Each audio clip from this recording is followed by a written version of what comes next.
Hello students, welcome to the online study program of our school. Now in this video we will discuss chapter number 5 of your maths book, Understanding Elementary Shapes.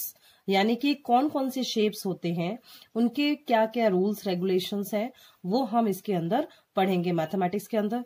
तो first we start line segments. Line segment के बारे में हम पहले भी पढ़ चुके हैं कि लाइन सेगमेंट आप कैसे ड्रॉ करेंगे. लाइन सेगमेंट ड्रॉ करने के लिए आपको कोई भी 2 पॉइंट चाहिए. सपोज मैंने यहाँ पे लाइन सेगमेंट आपकी ड्रॉ की है, ठीक है, ये मैंने ड्रॉ किया और 0 से आपको स्टार्ट करनी है. ये 9 सेंटीमीटर की मैंने आपको लाइन सेगमेंट ड्रॉ की है, ठीक है. ये हमेशा हम 0 से स्टार्ट करेंगे. आप स्केल भी देख लीजिए, ये 0 से आपको हमेशा स्टार्ट करनी है कोई भी लाइन सेगमेंट. और जहां पर ये बिगर लाइन आपको दिख रही है, यहां से आप लाइन सेगमेंट को मेजर करेंगे. इसका नेमिंग आपको देना है. और बीच में ये लाइन में देखिए, ये इसके सब पॉइंट्स हैं. ओके, जैसे 0 से 1 और ये बीच में अगर आपको 2.1 बनाना है तो सपोज ये 0 से 2 तक आपको ड्रॉ करेंगे और ये 1, ठीक है. तो ये इस प्रकार से आपको लाइन सेगमेंट ड्रॉ करनी है, ठीक है. तो आप इसको नाम भी दे सकते हैं 0 या A या OA, ठीक है. इस लाइन को हम OA नाम भी दे सकते हैं.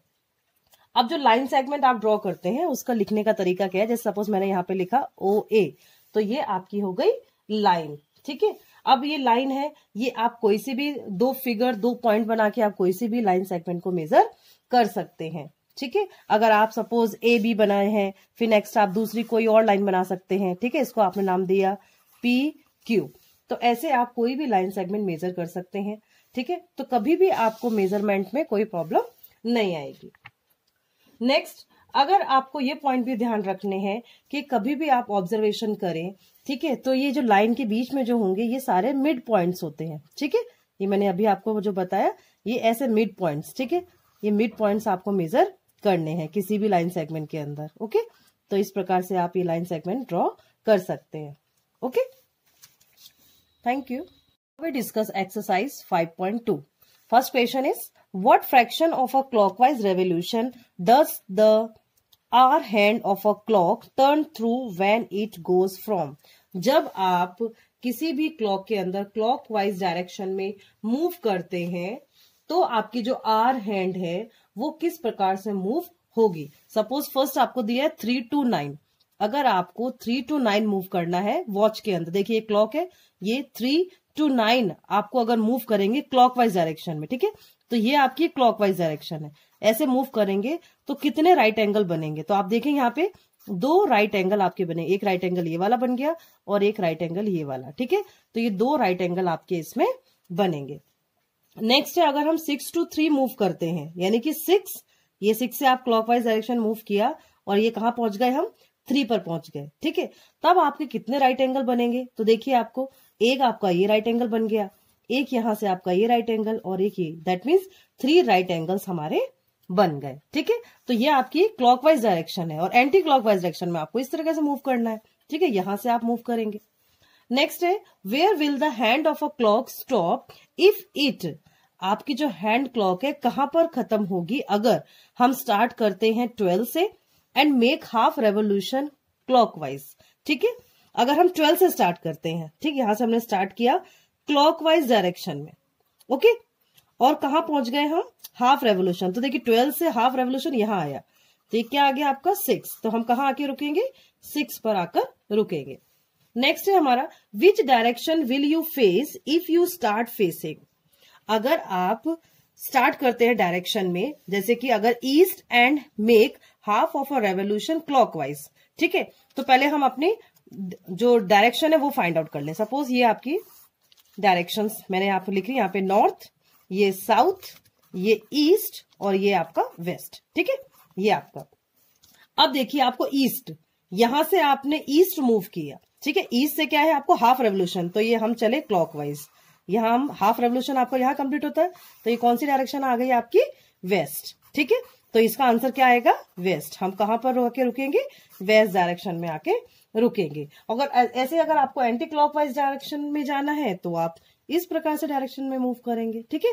तो आपको क्लॉकवाइज और एंटी क्लॉकवाइज का ध्यान रखना है, ठीक है. अगर सपोज यहां पर क्वेश्चन होता कि west and make 3/4 of a revolution anticlockwise, ठीक है, वेस्ट से स्टार्ट करना है और एंटी क्लॉकवाइज डायरेक्शन में 3/4 में, ठीक है. तो ये हम यहां से मूव करें ठीक है, एंटी क्लॉकवाइज आपने यहां से मूव किया और 3/4 आपका कहाँ के कंप्लीट होगा, इधर नॉर्थ पे। ठीक है, तब इसका आंसर क्या हो जाएगा, अगर 3/4 हुआ आपका, ठीक है, और एंटी क्लॉकवाइज, ठीक है, एंटी क्लॉकवाइज, ठीक है, तो कहां आके रुकेंगे हम, नॉर्थ डायरेक्शन में, तब आपका आंसर क्या आएगा, नॉर्थ। ओके, तो इस प्रकार से आप ये डायरेक्शन मूवमेंट कर सकते हैं। Okay, now we discuss different types of angles. Okay, first is acute angle. Acute angle क्या होगा, an angle smaller than a right angle is called acute angle. ऐसा एंगल जो कि किससे, राइट एंगल। राइट एंगल आपका कितने degree का होता है, राइट एंगल हमारा होता है 90 डिग्री का। ओके, तो यहां पर क्या है, एक्यूट एंगल क्या बोलेंगे हम, कि 90 डिग्री से जो छोटा होगा। ठीक है, सपोज एग्जांपल आ सकता है इसमें आपका 85 है, 75 है, तो ये सारे आपके एक्यूट एंगल में आएंगे।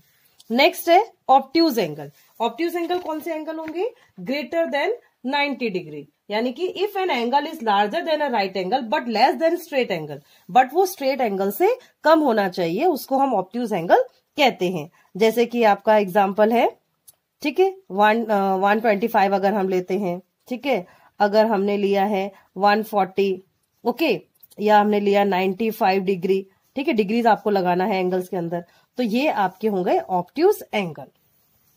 नेक्स्ट है आपकी राइट एंगल। राइट एंगल को आपको पता ही है, 90 डिग्री का जो एंगल होता है, ठीक है, इस प्रकार से हम बनाते हैं एंगल, तो ये 90 डिग्री आपका शो कर रहा है, ठीक है, ये हमारा 90 डिग्री एंगल होता है।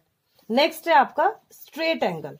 अगर हम स्ट्रेट एंगल की बात करें तो स्ट्रेट एंगल आपका 180 डिग्री का होता है। ठीक है, ये आपका स्ट्रेट एंगल हो गया 180 डिग्री का। नेक्स्ट है रिफ्लेक्स एंगल। रिफ्लेक्स एंगल यानी कि more than half a revolution. कोई भी अगर रेवोल्यूशन करते हैं मोर देन हाफ, तो ये तो आपका हाफ आ गया। ठीक है, अगर इससे हम थोड़ा सा आगे चलेंगे तो ये आपका रिफ्लेक्स एंगल होगा। ठीक है, तो इस प्रकार से हमने एक्यूट एंगल पढ़ा, ऑब्ट्यूज एंगल पढ़ा, राइट एंगल, स्ट्रेट एंगल और रिफ्लेक्स एंगल। नेक्स्ट है हमारी लाइंस। लाइंस क्या होती हैं, ओके, परपेंडिकुलर लाइंस की अगर हम बात करते हैं, ठीक है, तो परपेंडिकुलर लाइंस के अंदर आपको ये ध्यान रखना है कि सपोज मैंने आपको ये लाइन ड्रॉ करी, ये मैंने आपकी एक लाइन ड्रॉ करी है ए बी, ठीक है, ये ए बी मैंने एक लाइन सेगमेंट ड्रॉ करी। अगर सपोज मैंने यहां पर एक मिड पॉइंट ले लिया एम, ओके, और एम एन मैंने एक लाइन परपेंडिकुलर ड्रॉ करी इसके ऊपर। ठीक है, ये मैंने आपकी परपेंडिकुलर लाइन ड्रॉ कर दी, एम एम तो ये आपका लिखा ही है, यहां पे लिख देंगे हम एन। ओके, तो एम एन क्या है, एक परपेंडिकुलर लाइन है। कौन सी लाइन पर है, ए बी लाइन पर। ठीक है, तो एम एन जो लाइन है वो किस पर परपेंडिकुलर है, ए बी पर। ठीक है, तो ये आपका जो सिंबल है ये परपेंडिकुलर लाइन का सिंबल है। ये परपेंडिकुलर, कोई भी चीज परपेंडिकुलर हम लिखते हैं मैथ्स के अंदर तो ये सिंबल हम यूज करते हैं परपेंडिकुलर लाइन के अंदर। ठीक है, तो ये आपकी परपेंडिकुलर लाइंस होती हैं। ठीक है, और आपको ध्यान रखना है कि एंगल्स जब भी हम ड्रॉ करते हैं आपके प्रोटेक्टर के अंदर, ठीक है, तो आपको 0 से स्टार्ट करना है। सपोज ये आपका जो प्रोटेक्टर इस प्रकार से आप प्रोटेक्टर होता है, ठीक है, यहां से आपके मेजरमेंट दिए हुए होते हैं। ठीक है, तो अगर आप 0 से यहां से देख रहे हैं 0, ठीक है, तो सारे पॉइंट्स आपको इधर से देखने हैं। ठीक है, और अगर आपने 0 इधर से देखा है तो एंगल आपको इधर से ड्रॉ करने हैं। ओके, यहां से आप एंगल देखेंगे। Now we discuss classification of triangles. Okay, basically triangles are classified as follows. First we take scalene triangle. Scalene triangle ऐसे triangle होते हैं जिनकी सारी sides unequal होती हैं। Suppose एक side आपकी 7 सेंटीमीटर की है, एक आपकी 8 सेंटीमीटर की है और एक 9 सेंटीमीटर की है। ओके, तो इसको हम क्या कहेंगे, स्केलिन ट्राइंगल। ठीक है, ये आपने ट्राइंगल ड्रॉ किया, एक 7 सेंटीमीटर, एक 8 सेंटीमीटर और एक 9 सेंटीमीटर, तो ये आपका हो गया scalene triangles. That means all sides are unequal. ठीक है, नेक्स्ट हम देखेंगे isosceles triangle. Okay, isosceles triangle मतलब ऐसे ट्राइंगल जिनकी 2 साइड इक्वल होती है। ठीक है, सपोज मैंने ले लिया आपका एक 6 सेंटीमीटर, देन एक 5 सेंटीमीटर और एक 5 सेंटीमीटर। अगर आपको ट्राइंगल ड्रॉ करना है, ये हमने ट्राइंगल ड्रॉ किया ए बी सी, तो इसमें ये आपका 6 सेंटीमीटर और ये 5 और ये 5, तो that means this is the isosceles triangles because its two sides are equal. Next is equilateral triangle. Equilateral triangle मतलब ऐसा ट्राइंगल जिसकी तीनों साइड इक्वल होती हैं। ठीक है, सपोज मैंने ले लिया आपका 5 centimetre, 5 centimetre and 5 centimetre. Okay, तो ये आपको ट्राइंगल जब हम ड्रॉ करेंगे तो ये भी 5, ये भी 5 और ये भी 5। आप ट्राइंगल को नाम दे सकते हैं कोई सा भी, PQR। ओके, तो ये आपका हो गया equilateral triangle, that means all sides are equal.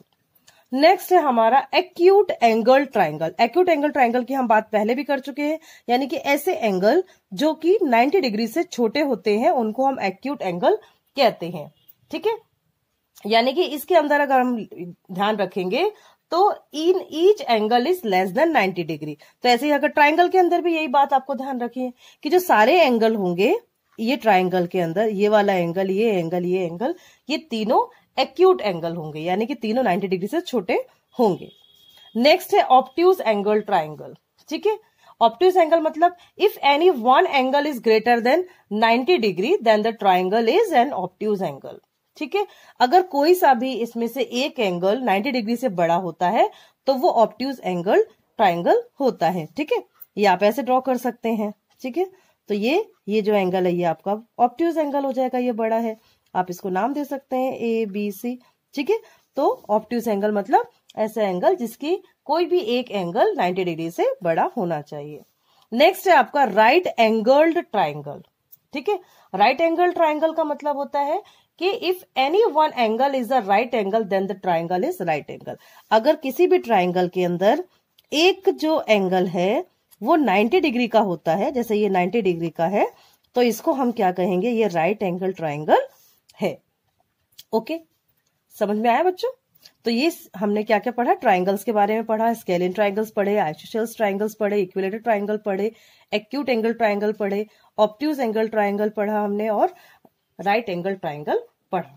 Next हम लेते हैं डिफरेंट टाइप्स ऑफ क्वाड्रिलेटरल। ये हम छोटी क्लासेस में पढ़ चुके हैं, वापस से हम रिपीट कर लेते हैं। रेक्टेंगल, रेक्टेंगल का आपको पता ही है कि रेक्टेंगल एक ऐसा क्वाड्रिलेटर होता है जिसकी टू अपोजिट साइड इक्वल होती है, यानी कि ये इक्वल होगी इसके और ये साइड इसके इक्वल होगी।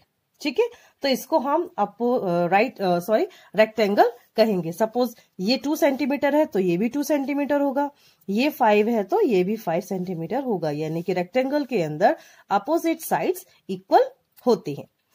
नेक्स्ट हम लेते हैं स्क्वायर। स्क्वायर का मतलब क्या होता है, ऐसा क्वाड्रिलेटर जिसकी की चारों साइड इक्वल होती हैं। ओके, जैसे कि सपोज ये 4 है, ये 4 है, तो ये भी 4 होगा और ये भी 4 होगा। ठीक है, इसको आप नेमिंग कोई भी कर सकते हैं, A, B, C और D। ठीक है, तो ये आपका स्क्वायर हो गया। नेक्स्ट है हमारा पैरेललोग्राम। ओके, पैरेललोग्राम मतलब ऐसा क्वाड्रिलेटर जिसकी की अपोजिट साइड पैरेलल होती है। ओके, उसको हम पैरेललोग्राम कहते हैं। ठीक है, ये पैरेलल साइड है, ये साइड इसके पैरेलल है और ये साइड इसके पैरेलल, इसको हम पैरेललोग्राम कहते हैं।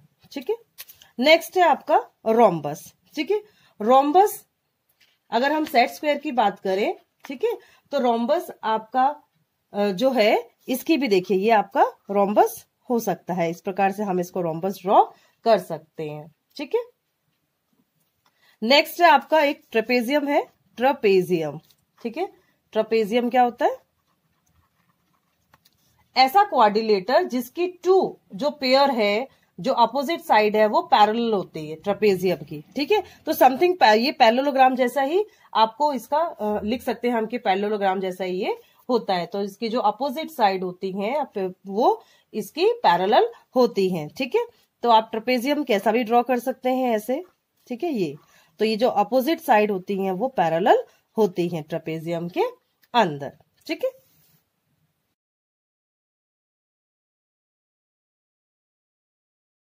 now we discuss different types of polygons. Okay, first we take triangle. Triangle क्या होता है, ऐसा पॉलीगन जिसकी 3 साइड होती हैं। ठीक है, 3 साइड्स, उसको हम ट्राइंगल कहते हैं। नेक्स्ट है क्वाड्रिलेटरल। क्वाड्रिलेटरल ऐसा एक पॉलीगन है जिसकी की, ये हमने क्वाड्रिलेटर ड्रॉ किया, जिसकी 4 साइड्स होती हैं। ठीक है, वो एक पॉलीगन होता है। कौन सा? क्वाड्रिलेटरल। नेक्स्ट है पेंटागन। ठीक है, पेंटागन आपको नाम से समझ में आ रहा है, जिसकी 5 साइड्स होती हैं। ठीक है, ये हमने 5 साइड्स ड्रॉ की, 1 2 3 4 5। ओके, तो पेंटागन की कितनी साइड्स होती हैं? 5 साइड्स होती हैं। नेक्स्ट है हेक्सागन। हेक्सागन एक ऐसा पॉलीगन होता है जिसकी 6 साइड्स होती हैं, उसको हम हेक्सागन कहते हैं। देखिए 1, ये 2, ये 3, ये 4, ये 5 और ये 6। तो 6 साइड्स वाले को हम क्या कहेंगे? हेक्सागन कहते हैं। नेक्स्ट है आपका ऑक्टागन। ऑक्टागन मतलब ऐसा पॉलीगन जिसके 8 साइड्स होती हैं। ठीक है, ये हम 8 साइड ड्रॉ करेंगे। ठीक है, तो उसको हम ऑक्टागन कहते हैं। 1 2 3 4 5 6 7 8। तो ये आपका हो गया 8 साइड वाला। ठीक है, 8 साइड वाले को क्या कहेंगे हम? ऑक्टागन कहते हैं। Now we discuss 3 dimensional shapes. Okay, तो let's take the example of a cube. ये मैंने एक क्यूब का एग्जांपल लिया है। ओके, इसमें आपको देखना है फेस क्या है, एज क्या है और वर्टेक्स क्या है। ये 3 साइड्स हम पढ़ेंगे। ठीक है, फेस क्या होता है कि each side of the cube is a flat surface called a face. ये किसी भी क्यूब के अंदर ये जो फ्लैट सरफेस होती है, ये वाली, ठीक है, ये जो फ्लैट सरफेस मैं आपको कलर कर रही हूँ, ठीक है, ये फ्लैट सरफेस क्या कहलाती है? ये फेस है। ओके, किसी भी क्यूब के अंदर जो फ्लैट सरफेस होती है उसको हम फेस कहते हैं। नेक्स्ट है एज। ओके, एज क्या होता है? जहां पर कि 2 फेस आकर मिलती हैं। Okay, 2 faces meet at a line segment called an edge. ठीक है, तो ये हमारा हो गया एज, जहां पर कि 2 फेस आके मिलते हैं लाइन सेगमेंट से, उसको हम एज कहते हैं। ओके, नेक्स्ट है आपका वर्टेक्स। ठीक है, वर्टेक्स क्या है? जहां पर आके 3 जो एजेस है वो एक पॉइंट पर आके मिलती है। देखिए यहाँ पर ये 1, ये 2 और ये 3, जो 3 एजेस हैं वो एक पॉइंट पर आके मिलती हैं, उस पॉइंट को हम वर्टेक्स कहते हैं। ओके, ये हमारा हो गया वर्टेक्स। तो 1 वर्टेक्स, ये 2 वर्टेक्स, ये 3 वर्टेक्स और ये 4 वर्टेक्स। ठीक है, तो ये आपके वर्टेक्स हो गए। ठीक है, नेक्स्ट अगर आप और स्ट्रक्चर पढ़ना चाहते हैं तो देखिए मैं आपको और बताती हूँ। देखो एक ये आपका है कोन, सॉरी ये सिलेंडर। ठीक है, ये आपका हो गया सिलेंडर का शेप है। ठीक है, इस प्रकार से हम सिलेंडर बना सकते हैं। नेक्स्ट आपका कोन। कोन कुछ इस प्रकार से कोन होता है, आपने आइसक्रीम कोन देखा ही होगा। ठीक है, ये आपका कोन हो गया। ठीक है, फिर अगर हम स्फेयर देखें तो ये आपका स्फेयर है। ठीक है, अब इसमें कितने फेसेस होते हैं, कितने एजेस होते हैं, ये आपको फाइंड आउट करने हैं। ठीक है, कि इसके सिलेंडर है। ठीक है, ये आपका सिलेंडर है, हम लिख देते हैं ये सिलेंडर है। ठीक है, ये आपका कोन है। ओके, और ये आपका स्फेयर है। तो हम ये कहेंगे कि सिलेंडर और कोन और स्फेयर के अंदर नो स्ट्रेट एजेस, इसके अंदर कोई भी स्ट्रेट एजेस नहीं होती हैं। ठीक है, ओके, और जो सिलेंडर होता है इसके 2 बेसेस है, आपको दिख रहे हैं, एक बेस ये रहा और एक बेस ये रहा। सिलेंडर के 2 बेस होते हैं। ओके, और जो स्फेयर है, स्फेयर के कोई भी फ्लैट फेसेस नहीं दिख रहा है आपको, इसके अंदर कोई भी फ्लैट फेस नहीं है। ठीक है, तो ऐसे ही आपको फिर फाइंड आउट करना है कि इसमें फ्लैट फेस नहीं है तो कितने सरफेस है इसके अंदर, कौन सा फेस है, तो ये हम फाइंड आउट करेंगे। Okay, thank you.